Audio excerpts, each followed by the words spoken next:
Hi everyone, good morning. ये देखिए सुबह के बज गए हैं 4:15 और इस समय मैं जो है अपना फ्रेश वगैरह हो गई हूँ और अभी पढ़ाई के लिए बैठ जाऊँगी।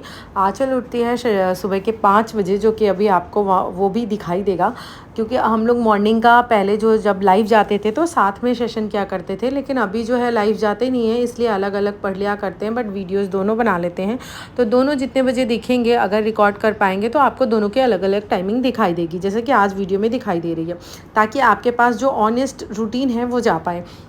तो सुबह 4:15 मैं उठी थी और 5 बजे के आसपास आंचल उठी थी, तो मैंने अपनी मॉर्निंग स्टडी जो है ये देखिए की थी। और उसके बाद जो है क्या कहते हैं, एक दिन ये उठी थी तो पीहू तब से ये कहने लगी है कि मम्मा तुम भोर में उठ के पढ़ा करो आराम से। तो देखिए कोशिश तो यही है कि सुबह जो है एक सेशन लगाया जाए। और आप लोगों को आज इस वीडियो में मैं बताऊंगी कि फ्रॉम ज़ीरो टू सिलेक्शन का जो स्टेप है वो आप कैसे इजीली ले पाते हैं। क्योंकि हम जब भी कोई भी स्टडी व्लॉग देखते हैं या कुछ भी देखते हैं, कोई भी मोटिवेशनल वीडियो सुनते हैं, तो हमारे दिमाग में एक चीज़ ये आती है, हमें ये लगता है कि हमें बहुत ही ज़्यादा डिसिप्लिन होना पड़ेगा, हमें बहुत ज़्यादा एक जिसे बोलते हैं रिजिड रूटीन फॉलो करना पड़ेगा, एक भी दिन कंसिस्टेंसी को हम ब्रेक नहीं कर सकते, तभी हम जाकर सफल होंगे। लेकिन और एक फ़िक्स रूटीन रखना पड़ेगा। बट मैं आपको बताऊं, ये सारी चीज़ें डेफ़िनेटली ज़रूरी हैं। और ये देखिए सुबह 5 बजे हो गई है और आंचल जो है वो अपना बैठकर पढ़ाई कर रही है।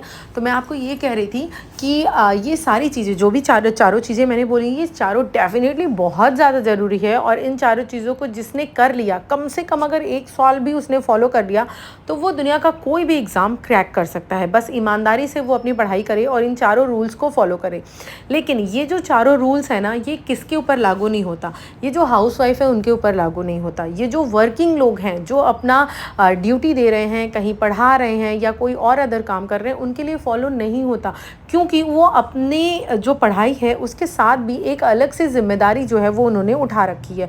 तो उनको उन चीज़ों के साथ मैनेज करना होगा, इन सारी चीज़ों को। तो उनको कुछ ना कुछ तो अपना तरीका अलग बनाना पड़ेगा। अगर वो उन सारी चीज़ों को फॉलो नहीं कर सकते हैं, ये सबको पता है कि वो हर दिन एक सेट रूटीन पे, एक फ़िक्स रूटीन पे 8 से 10 घंटे, 12 घंटे नहीं दे सकते हैं अपनी स्टडी को। तो क्या ऐसे लोगों का सिलेक्शन नहीं होगा? डेफ़िनेटली होता है। समाज में एक नहीं, दो नहीं, सैकड़ों, हज़ारों एग्जाम्पल इस तरह के पड़े हुए हैं कि जो वर्किंग लोग हैं वो लोग भी अपना काम करके अपनी पढ़ाई किए हैं। मॉम्स भी अपना एग्ज़ाम क्वालिफाई की हैं। ठीक है, अभी आपने रिसेंटली देखा होगा कि 10 से 12 साल की स्टडी को ब्रेक करने के बाद एक वुमेन थी, उन्होंने अपनी जो स्टडी है वो की और अभी असिस्टेंट प्रोफेसर बनी है।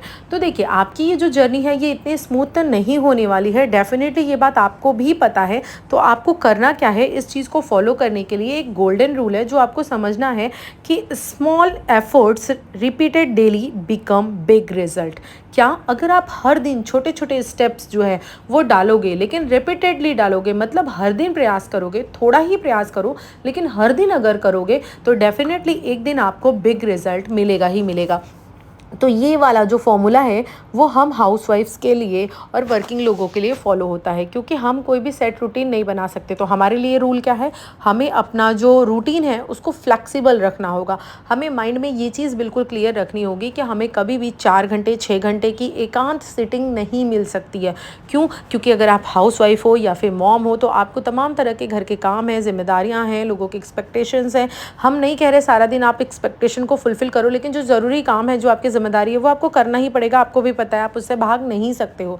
अपने बच्चे की ज़िम्मेदारी है, क्या आप उससे भाग सकते हो? आप उसको खिलाना पिलाना सुलाना, उसकी दवाई, ये सब चीज़ें साइड करके छोड़ के उसको किनारे पढ़ाई कर सकते हो? नहीं कर सकते ना। तो इन सारी चीज़ों के साथ आपको काम करना है। तो पहली चीज़ तो आपको दिमाग से ये चीज़ बिल्कुल हटानी है कि अगर मैं, जैसे और लोग 6 घंटे की सीटिंग एक बार में लेकर के पढ़ाई कर रहे हैं, मैं नहीं कर पा रही हूँ तो मेरा सिलेक्शन होगा ही नहीं। तो ये चीज़ आपको दिमाग से बिल्कुल निकालना पड़ेगा। बस आपको एक रूल याद रखना है कि जो ज़रूरी नहीं है 6 घंटे पढ़ रहा है वो 6 घंटे पढ़ ही रहा है। तो आपको ये रूल अपने दिमाग में रखना है कि पहली बात तो मुझे अपना जो टाइम टेबल है वो फ्लैक्सिबल रखना है। मुझे जब भी टाइम मिले तब भी पढ़ने के लिए बैठ जाना है। ये नहीं सोचना है कि अगर मुझे 2 घंटे का जब टाइम मिलेगा तभी मैं पढ़ने के लिए बैठूंगी। नहीं, अगर आपको आधे घंटे भी मिल रहा है, लग रहा है कि अब मैंने खाना बना लिया है, अब मुझे आधे घंटे का टाइम मिलेगा, उसके बाद चाय बनाना है, तो वो आधे घंटे आपको बैठ जाना है पढ़ने के लिए। इस तरह से टुकड़े टुकड़े में आपको टाइम निकालना है। और जब भी आप पढ़ो वो इतना ज़्यादा इफ़ेक्टिव होना चाहिए कि किसी का 3 घंटा आपका 1 घंटे के बराबर होना चाहिए। कैसे? क्योंकि उस समय पढ़ते समय ना ही हमें कुछ सोचना है, ना डे ड्रीमिंग करनी है, ना कुछ भी करना है, क्योंकि पढ़ते समय जनरली ये सारी चीज़ें दिमाग में आती हैं। किसी से कुछ विवाद हुआ है, कोई भी बात नहीं आनी चाहिए। अपने आप को इतना फ़ोकस्ड रखना है कि जब आप पढ़ाई करने बैठे हो उतनी देर आपका एक-एक सेकंड वसूल होना चाहिए, तभी आप उन लोगों से कम्पीट कर पाओगे, उनको पीछे छोड़ पाओगे। क्योंकि आप सोचो वो 12 घंटे पढ़ रहे हैं, आप 5 घंटे पढ़ रहे हो, तो उसको आपको स्मार्टली टैकल करना पड़ेगा, तभी तो आप उनको पीछे छोड़ पाओगे। अदरवाइज़ क्या ऐसी ट्रिक है? तो ये चीज़ आपको फॉलो करना पड़ेगा। देखिए हम लोग नहा धोकर अब पूजा पाठ करके फिर अपना घर का काम वगैरह करेंगे, उसके बाद फिर से पढ़ाई करने के लिए बैठ जाएंगे। ये देखिए हम लोग काम करने के लिए जुट गए हैं बैठकर। आप लोगों में से बहुत सारे लोगों का कमेंट्स आता है कि आप लोग नीचे बैठकर खाना क्यों नहीं खाते या काम क्यों नहीं करते। तो हम बताएं, हमारे साथ हेल्थ इशू है और मेरे तो घुटने में ही पेन रहता है बहुत ज़्यादा, इस वजह से डॉक्टर ने मुझे नीचे बैठने के लिए मना ही किया है। तो सारे काम हम लोग जो है वो एक कपड़ा बिछा करके बिस्तर पे ही किया करते हैं, और साथ में सोते के समय जो बेडशीट है वो अलग बिछा दिया करते हैं। तो यही समस्याएँ होती हैं। तो मैं आपको यही कहूँगी कि आप अपना एक-एक सेकंड वसूल करिए, ईमानदारी से पढ़िए।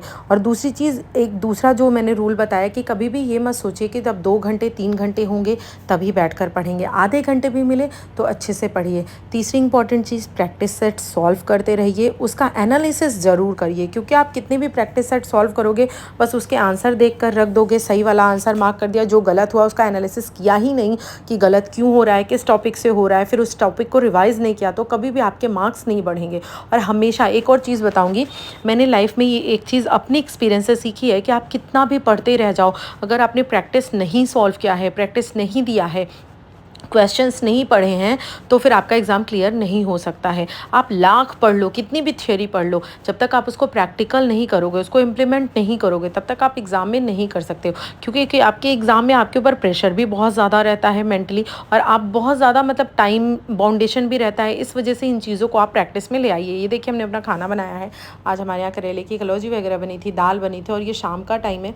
पीयू के स्कूल से ये डांस का ड्रेस मिला हुआ था, तो वो अपना पहन कर ऐसे खेल रही थी, और मैं देखिए मोबाइल में पढ़ रही हूँ। मैं जनरली जब मेरे नेक वगैरह में पेन होता है सर्वाइकल की वजह से, तो मैं क्या करती हूँ, ऐसे जो ट्राइपॉड है इसी में मोबाइल को लगा लेती हूँ, जिससे क्या है उसकी हाइट थोड़ी सी बढ़ जाती है, तो मुझे गर्दन नहीं झुकानी पड़ती और मैं इजीली मोबाइल में देखकर पढ़ पाती हूँ। तो इसी तरह से आपको भी अपनी टिप्स एंड ट्रिक्स जो है वो फॉलो करनी है। अब मेरा और आंचल दोनों का एग्ज़ाम का लगभग एक महीने 10 दिन, 1 महीने के आसपास है।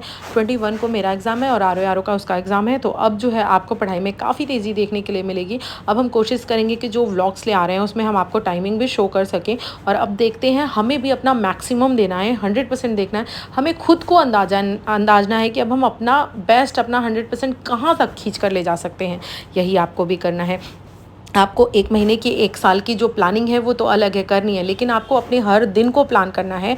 आप कोशिश कीजिए कि आप अपने हर दिन को बेहतर बनाइए। जिस दिन आप छोटे-छोटे स्टेप्स लेना सीख जाएंगे, यानी कि हर दिन की प्लानिंग कर लेंगे कि मुझे अगले दिन कौन सा टॉपिक पढ़ना है, कितने घंटे पढ़ना है, कितने घंटे में कौन सा टॉपिक क्लियर करना है, ये ज़रूर क्लियर होना चाहिए। अदरवाइज़ क्या होता है, हम कभी-कभी क्या होता है, किसी एक टॉपिक को लेके बैठ जाते हैं और उस टॉपिक को खींच कर 4 से 5 घंटे ले जाते हैं और क्लियर करते हैं। और जबकि कभी हम जब फोकस माइंड के साथ पढ़ते हैं तो वो टॉपिक हमारा कई बार 1 घंटे में ही क्लियर हो जाता है। तो इसीलिए टाइम बाउंडेशन ज़रूर बांटिए कि अगर हम ये टॉपिक लेकर पढ़ रहे हैं तो इस टॉपिक को हम इतने घंटे में कवर कर देंगे या इतने दिन में कवर कर देंगे। कोई एक टॉपिक उठाइए, उसका रखिए 2 से 3 दिन में कवर कर देंगे, तो फिर आपके ऊपर प्रेशर रहेगा और आप कर भी लेंगे। अगर आप ये छोटे-छोटे स्टेप्स फॉलो करोगे, अपने दिन को प्लान करोगे और जब भी पढ़ रहे हो फोकस माइंड के साथ पढ़ोगे, स्मॉल चीज़ों को करोगे, तो डेफिनेटली आप देखिएगा आपको रिजल्ट आपका बिग मिलेगा, आपको सक्सेस मिलेगी, और आप उन सारे लोगों को पीछे छोड़ दोगे जो 14 घंटे 18 घंटे पढ़ने का दावा भी कर रहे हैं। क्योंकि ज़्यादा पढ़ना ज़रूरी नहीं है, क्वालिटी कंटेंट पढ़ना ज़रूरी है। आप जितना भी पढ़ो फोकस होकर पढ़ो और अच्छा पढ़ो। और एक चीज़ और, प्रेशर अपने दिमाग से एक प्रेशर निकाल दो कि अगर हम हर दिन नहीं पढ़ पा रहे हैं तो हमारा सिलेक्शन नहीं हो पा रहा है, हो जाएगा। ऐसा बिल्कुल भी नहीं है। आप कोशिश करो हर दिन पढ़ने की, लेकिन अगर एक आध दिन मिस हो जाता है तो आप कोई मशीन नहीं हो, इंसान हो, हर दिन परिस्थितियां अलग होती हैं, तो कभी मिस भी हो जाता है। तो माइंड पे प्रेशर मत लो, क्योंकि आप छोटे बच्चे नहीं हो, आप चीज़ों को रटते नहीं हो, आप चीज़ों को समझते हो। अगर आप 2 दिन बाद 4 दिन बाद भी पढ़ोगे तो वो चीज़ें फिर आपको रिकॉल हो जाएंगी। ये देखिए पीहू भी बैठकर पढ़ाई कर रही थी, हम लोग किचन में काम कर रहे थे और यहाँ सामने बैठकर वो पढ़ रही थी। तो आपको हमारे व्लॉग्स अच्छे लगे हो तो लाइक ज़रूर कीजिएगा। Thank you so much.